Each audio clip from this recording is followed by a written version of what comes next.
Hello and welcome to my office. So this week we're going to have a little bit of a different episode. We're going to have actually an extrasode where I'm going to show you some of the clips and outtakes and bloopers that didn't make it into the final cuts of the previous episodes.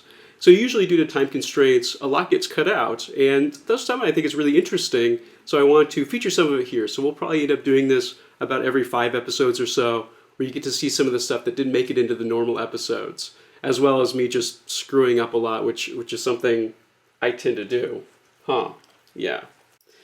And this is my dog Callie. You're going to see her in a little bit. I featured her in a clip. Unfortunately, she did not make the cut. Don't tell her that. So you're going to see a bit of us and more as we get into this week's Extrasode. Thank you. This is dignifying. Even though each one of the previous videos is only about 10 minutes long, it takes me a long time to actually film a watchable version of it.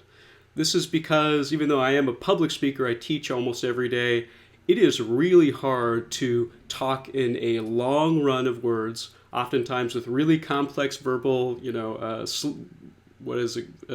See, this is an example of something I would cut out. So long technical jargon thrown in, like medial prefrontal orbital whatever cortex. Always make sure to look it up right before talking about it in a video. So what oftentimes happens is that I go a little insane as I go into recording, especially when I hit about the 40-minute mark. And believe it or not, some of these 10-minute videos take over an hour for me to actually get a filmable version of them. So here is just a montage of me slowly losing my mind.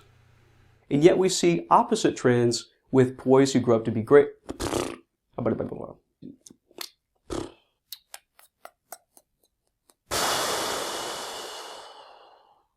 So with all this evidence that homosexuality and bisexuality are in fact rooted in biology, that are even found across I'm an Italian. Oh, that's racist. Okay. It's me, the psychologist. So if you want to have a couple that's beneficial.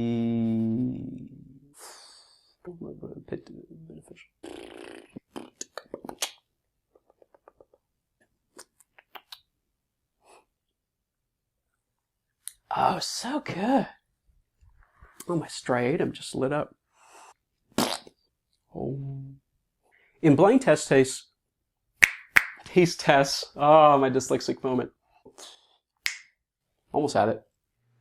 And so here's what happens when I try to throw my dog into the mix. That leg's really stiff. Hi, I'm with an uncomfortable dog right now. Are you going to relax that leg at all? Relax on it. There we go.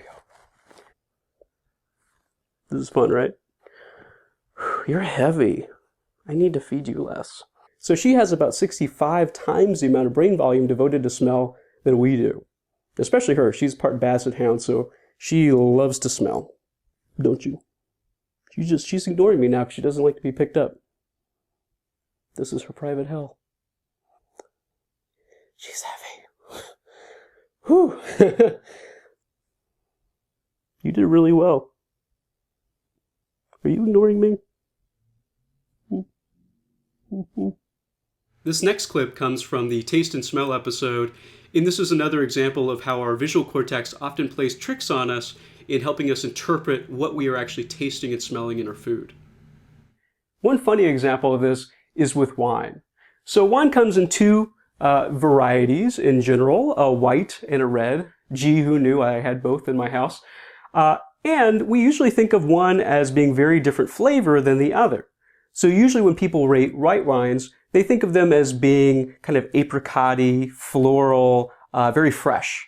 Whereas with red wine, they often give it the food or the taste notion of being darker, more cherry, black currants, maybe just a generally more fruity flavor.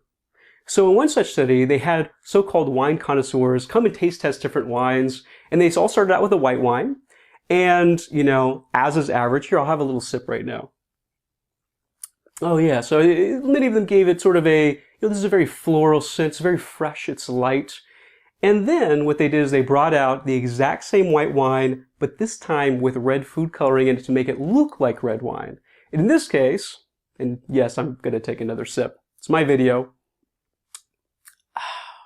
I hope I get to do this a few times. I hope I screw up this take and just have to do this like 20 times.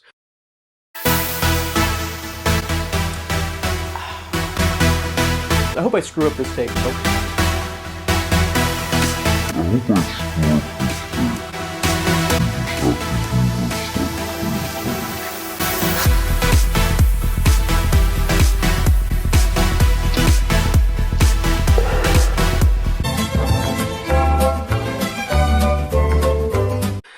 In this case, what they found was that people rated it as being more dark, more black currant, more fruity.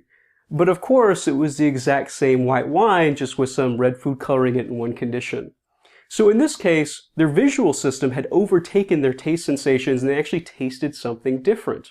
And in fact, none of the 50+ wine connoisseurs, and yes, they all rated themselves as indeed wine connoisseurs, none of them could tell that they had been drinking the exact same white wine across conditions.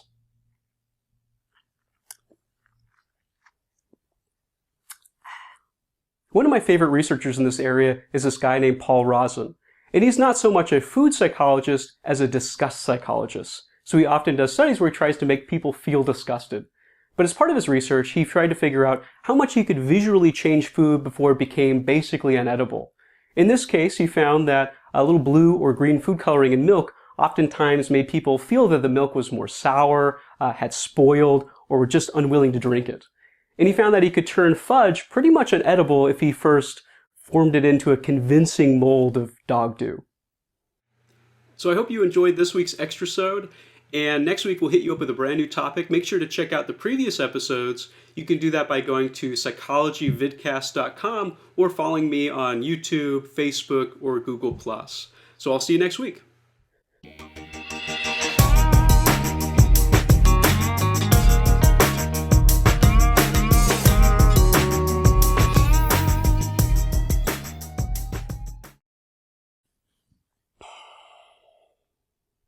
I think that's good.